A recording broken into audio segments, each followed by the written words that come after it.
We're told that we're going to wake up one day and it's just going to magically appear in our lap what our purpose is, and we're going to somehow trip into the job that teaches us that. You had to go through all those experiences, go to a point in your life where you felt like you were at a low, go back and look at what you've done and literally list out on a sheet of paper those items. You had to take the intentional effort and time out of your day to do that in order to find your purpose. You're literally searching for it. Finding it, you're on a mission. It is your goal to find why you're here. And you can't do that unless you're intentional about it. You're never going to fall into it. I'm Chris. And I'm Kiley.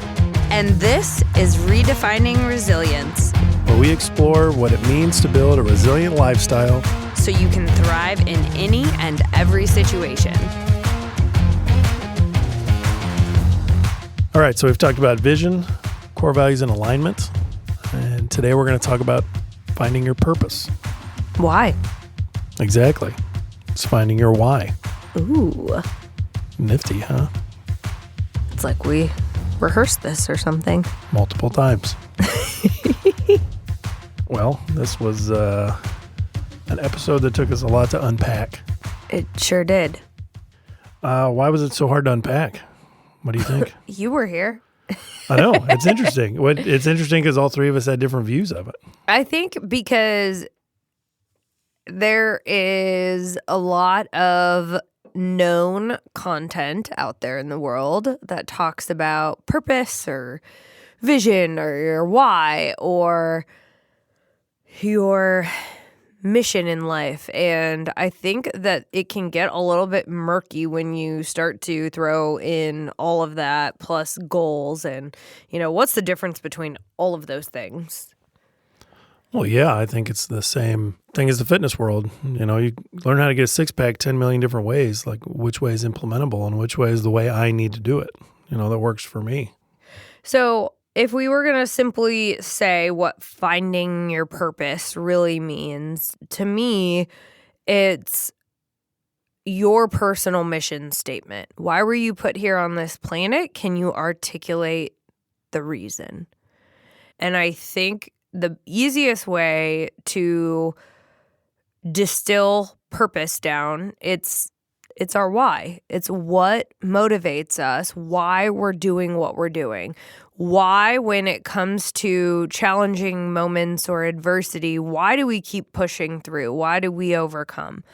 It's that motivating, big picture reason that we wake up in the morning and are excited to make progress towards our vision.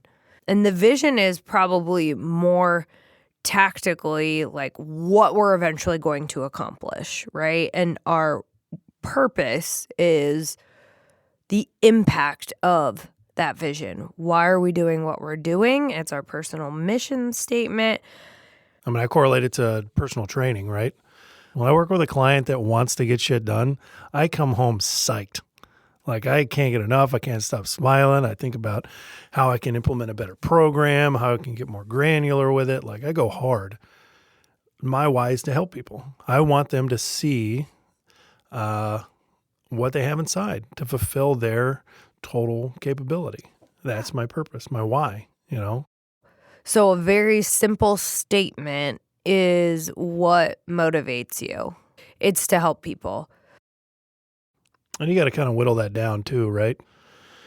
Yes and no. I think you can simply say my purpose is to help people. Yeah, but to land there, like it took me years to figure out why I actually liked doing what I was doing and why I would do it with such intensity. Once I figured it out that it was because I enjoy helping people, it made things a lot easier. I acquired clients easier. I acquired a no from clients easier. It just made more sense. Yeah, well, and I think when you go to the world and your mission is to try to help people, it's very easy because when you come across people that don't want the help, it's easier to say, okay, you're not who I'm meant to impact, right? From a business development perspective, rejection can be tough, but when you keep the end game in mind of my mission is to help people. I can't help people if they're unwilling to be helped. So it's not a personal attack on you when you get a rejection in the sales process. It's more so, hey, they're just not ready yet. That's not my fault. That's not on me. I don't have to take that personally. I think that's the biggest kicker right there. When you're operating in your why, the move to take it personally, the step to take everything personally, like it knocks you into that, is almost removed. Mm-hmm. Like it is not an insult to me personally if somebody says, no, I don't want to work with you. I'm okay with that. I would like them to, but if they don't want to, I'm okay. Just move on. And I think if you're struggling maybe to find your purpose, we can look to a few examples or maybe roots to draw from. So you can go back to your vision. What is your vision? What are you trying to accomplish over the long term? And why is that important to you? So we can find our purpose from knowing our vision, seeing the vision, and saying, why does this vision matter to me? You also can take a look at your strengths. So if, Chris is working with basketball players who are in the NBA, their strength is basketball. Their purpose is entertain fans, make an impact in the world, be a positive influence, be a role model, whatever it may be, but it's stemming from them being very in tune to their strengths. And then another part of how you can extract your purpose is knowing what the world needs. If you see a gap in services or products that are being provided and you can fill that gap, that could be your purpose. We sit on the board for a nonprofit here locally, Indie Hygiene Hub, and Christina, the founder, her purpose is to impact poverty.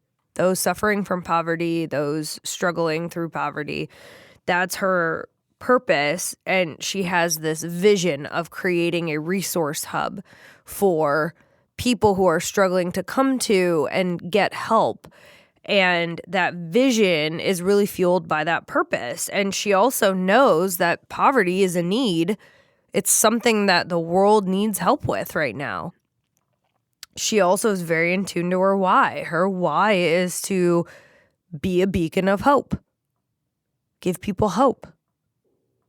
And then when it comes to your core values, really understanding what your core values are and being aligned to those core values can tell you what matters to you. Maybe it's operating with integrity. Maybe it's having fun. Your purpose is to teach kids while having fun or make learning fun if you're a teacher. So those are all ways that we can distill our purpose if we know some of these other things about our future and what we love and what we're passionate about. When did you figure out what your purpose was? When I lived outside of it for an extended amount of time, and everything in my system felt like sandpaper to my soul. I woke up in the morning and hated my job. When I communicated with clients, I was forcing products on them that weren't beneficial. In fact, they were detrimental to them and their success as a human on the planet. And I thought, this is so far outside of my why that it's physically painful for me. When you say physically painful, did you actually have physical symptoms? Well, yeah. I didn't want to go to work. I felt tired. I felt anxious. I felt angry. When I would leave, I would be exhausted. I drank a lot. I wanted to escape myself and that feeling constantly. And I wasn't doing any good. I would remember the conversations where I sold an item to somebody that I knew was going to hurt them and the look on their face. And I hated that. It like wounded me.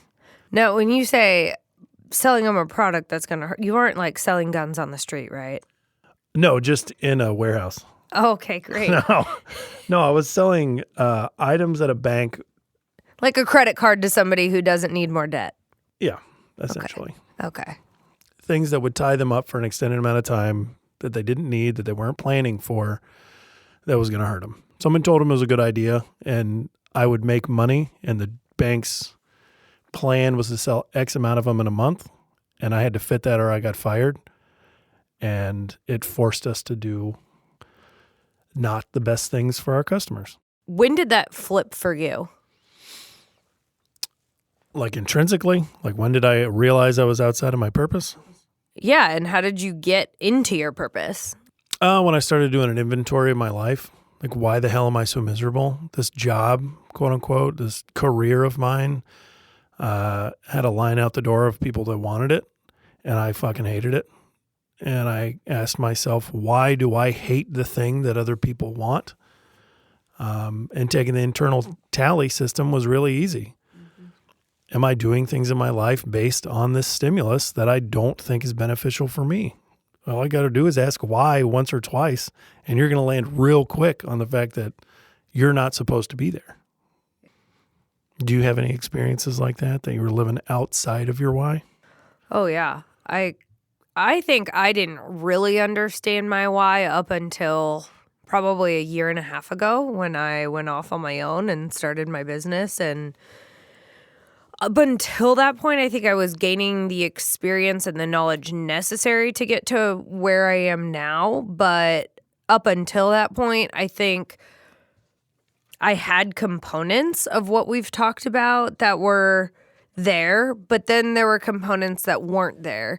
So similar to you, I was working for organizations that I didn't really feel aligned from a core values perspective. I felt like I was having to lie to clients. You know, I was working in logistics, and if a shipment is running late, you basically have to let the customer know that something went wrong along the way. And unless it's framed as something that's outside of your control, it's kind of like you got to take the heat for it, or you can lie. Yeah.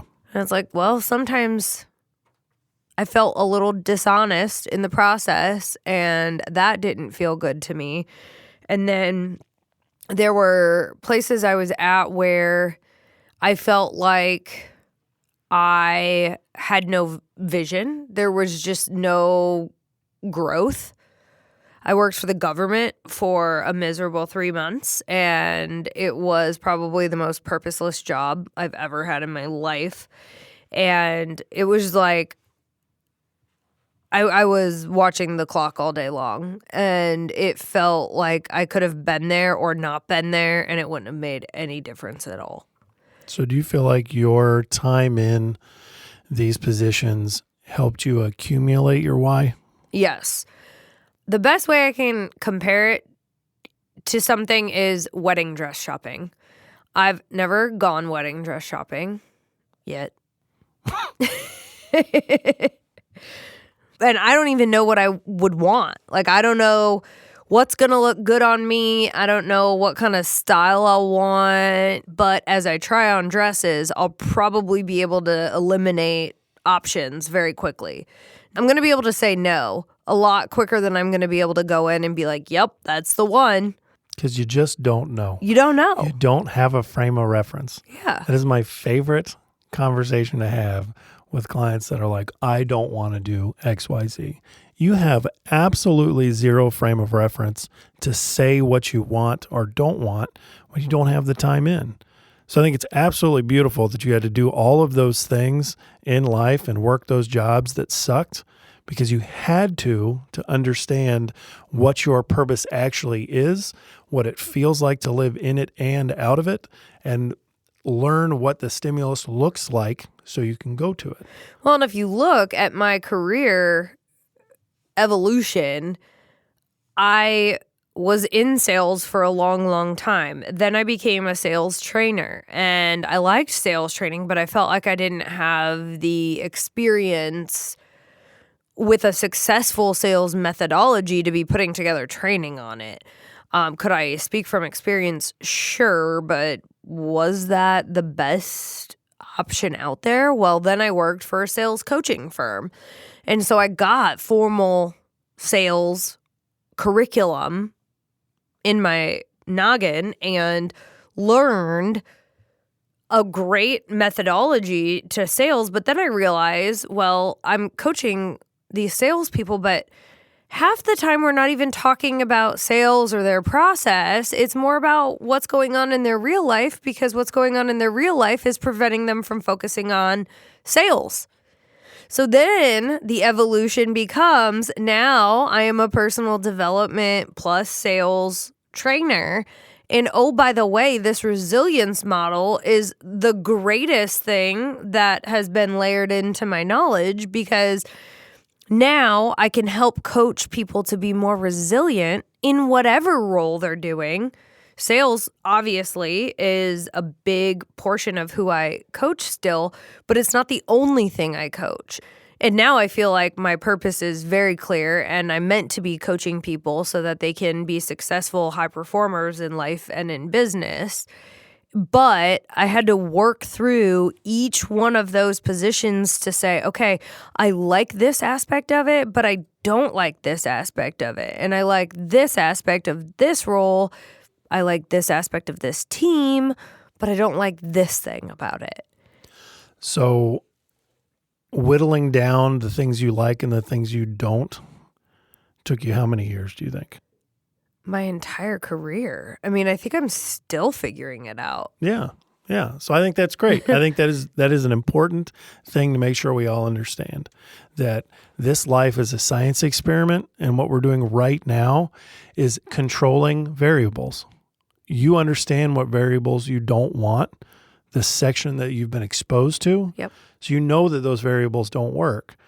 You keep the other ones, and life changes, and clients change, and times change. So everything is constantly moving. Yeah. The fallacy that we're going to go to college and get this wonderful fucking job that's going to fulfill us intrinsically and give us everything we want is wrong. That is a lie, a huge lie that is really doing some damage to some people, because they don't understand that it's a science experiment. Mm-hmm. And you're just fulfilling a role.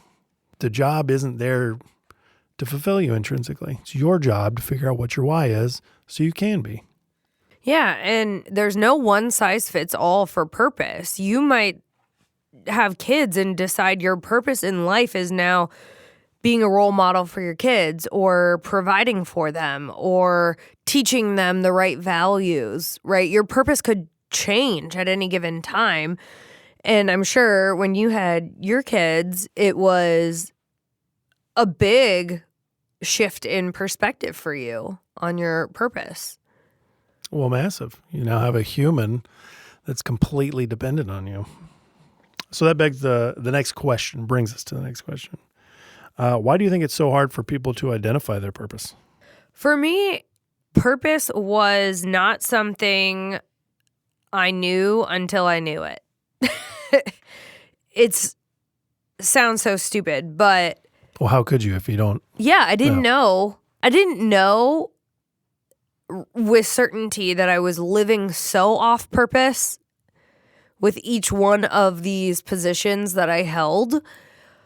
I think I had moments in each of those roles where I got a taste of fulfillment, right?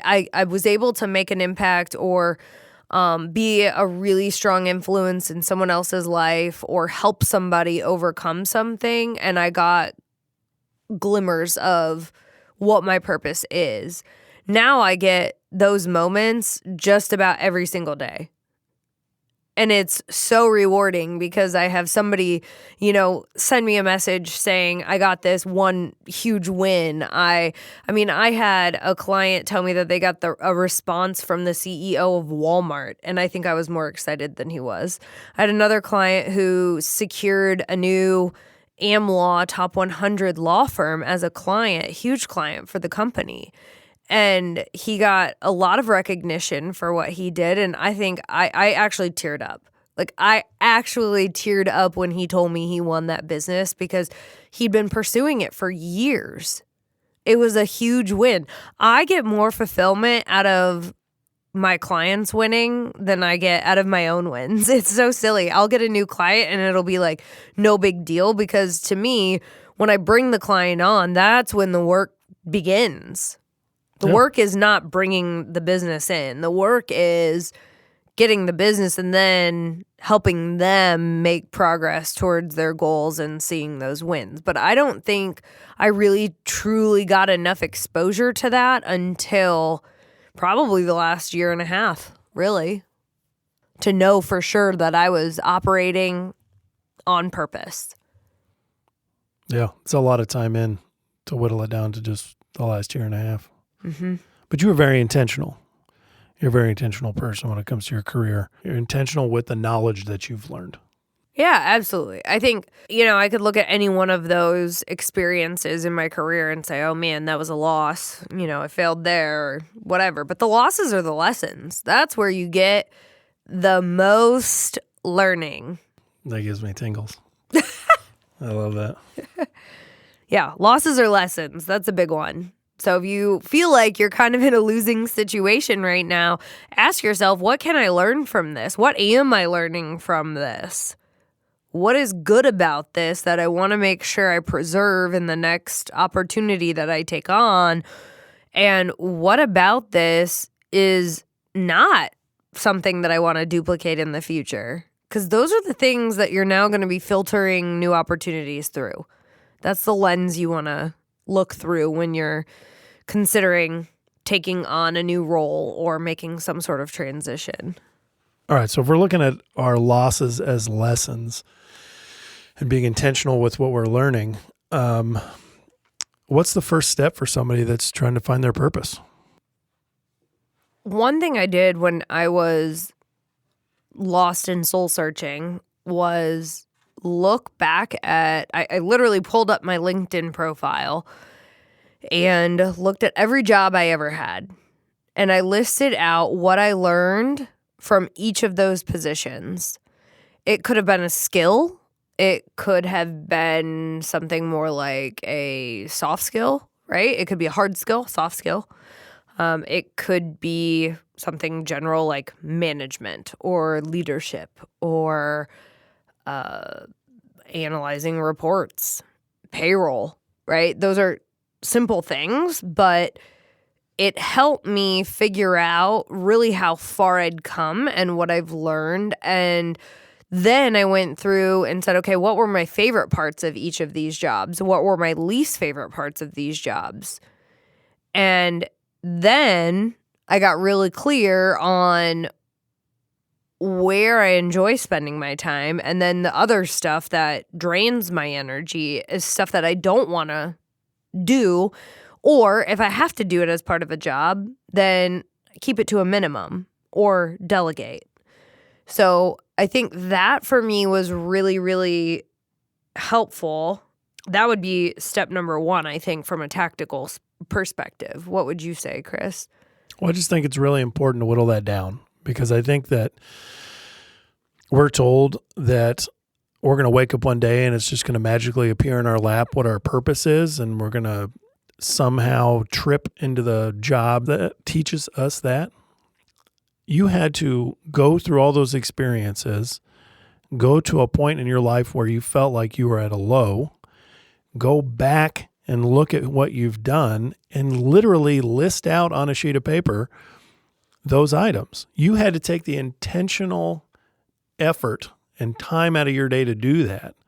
That's what I think is the most important part of this, finding your purpose, is in order to find your purpose, you're literally searching for it.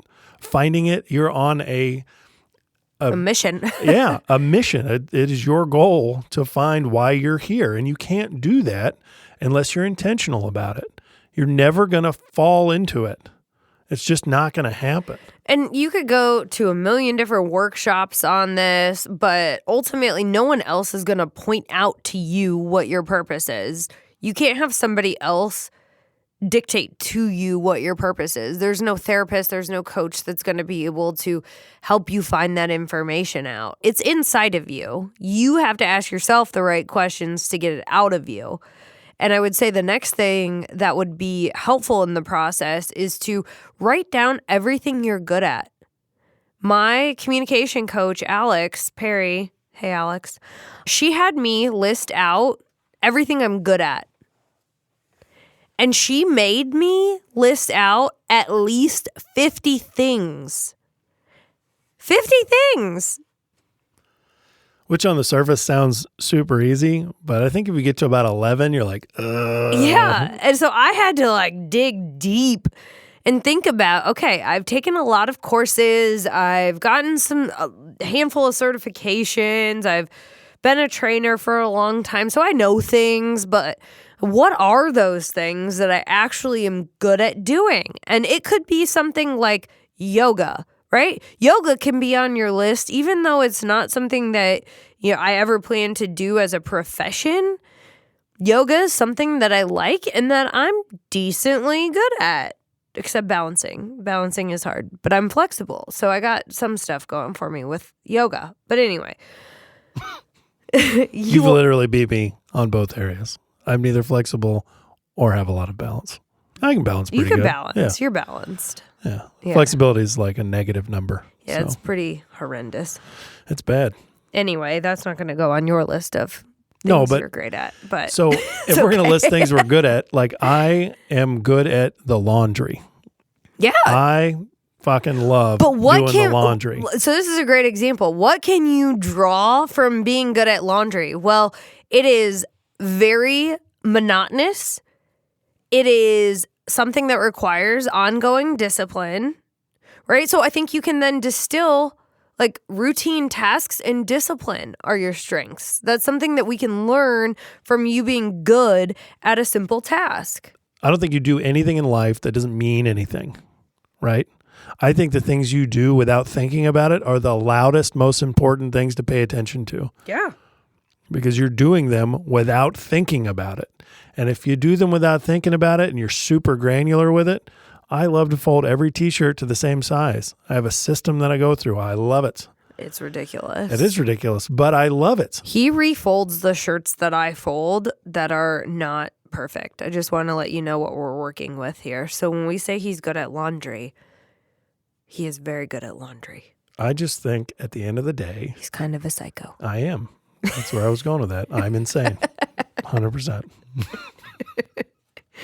Okay, so the last thing I will say as it pertains to us finding and identifying our purpose, go back to your vision. Go back to what you want to build for yourself in life, and also what kind of lifestyle do you want? Because if you want to truly live the life that you want, you need to think about what kind of life is that? How do I want to live? I like to be balanced. Balance is key. Balance good, everything good. Balance bad, better pack up, go home. I don't want to do too much of anything because it's going to burn me out. And so one thing that I learned about myself is that I don't want to be a road warrior. I don't want to travel every single week. Can I travel some? Yeah, maybe once a month, twice a month. That's great. That is really going to determine how I live out my purpose, right? What kind of goals do I set for myself? What does the actual execution look like? Because I want to stay in balance. That's something that matters to me. And it's also how I'm going to achieve my vision and live out my purpose. So that would be the last thing that I would say. Detail that out. What kind of life do you want to be living? Do you want to report into an office? Do you want the flexibility to work from home? What kind of positions or opportunities are going to give you the lifestyle that you really want and need for yourself, your family, and so that you can be happy? Because that matters too. You might be living on purpose, but if you're miserable along the way, it does nobody any good. So I think it's important to let people understand that if you don't know what that is, that's okay. You could be 50 years old and you don't know what that purpose is. If you've never worked in an office and that seems like it would be just absolutely fantastic, try it out. If it doesn't work, you know now. Yeah. You know, I think it's worth putting the time in. It's worth doing exactly what you did. Experience life in different forms and fashions and see what you love. I mean, going from HR to sales coaching, that's a huge flip. I mean, that's not in the same rungs on the ladder. No. But you did it and learned a lot from each, and now you understand what brings you peace, what doesn't, what robs you of your peace, and what you allow in and don't. Yeah, absolutely. And I use all of my experience in my day-to-day.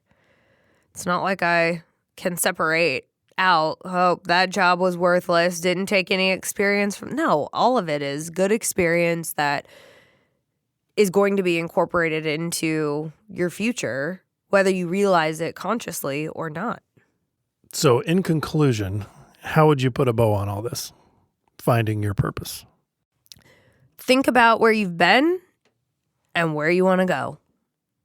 That's really at its simplest form what we're doing here is thinking about where have I been, what have I learned, what have I liked, what have I not liked, what am I good at, and what can I do with all of that moving forward? How do I want to live my life? What kind of impact do I want to make? What's going to bring me joy? And really honing in on why it's important, why you're doing what you're doing, why this is important to you. Thanks for listening to Redefining Resilience. To learn more about building your mental and physical readiness, check out odysseyresilience.org. And follow us on Instagram, LinkedIn, and TikTok. That's a wrap. I need a coffee.